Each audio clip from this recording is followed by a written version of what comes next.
हे साईं मोहतरम बिलावल भुट्टो साहब जलसो आहे सखर में, कुर्सियूं सॼियूं ख़ाली पयूं आहिनि।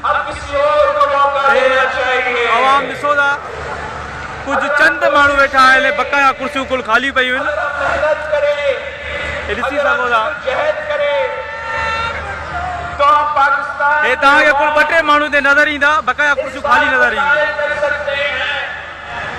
70% इस मुल्क की आबादी नौजवान 30 साल से कम उम्र है, और जब हमारा नौजवान वज़ीर ख़ारजा था और वो भी ॾिसी सघो था कुर्सियूं सॼियूं ख़ाली पयूं आहिनि। ख़ारजा था, तो हमने साबित कर दिया कि नौजवान को जब आप मौका देते हो तो वो नौजवान जो है वो काम करके दिखा सकते हैं। हमने दिखाया है,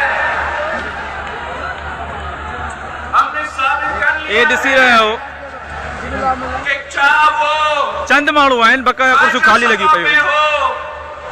चाहे वो सलाम मुतासिर हे अॻियों आहिनि जेके माण्हू कुझु वेठा। की बात हो, चाहे वो मुफ्त और मियारी इलाज की बात हो, तो ऐसा जो काम है वो सिर्फ पीपी ने किया है, वो सिर्फ पीपल्स पार्टी ने किया है।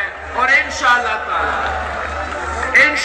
ताला आपकी मदद से हम ये काम 4 सूबे में करेंगे और वफाक से भी करेंगे।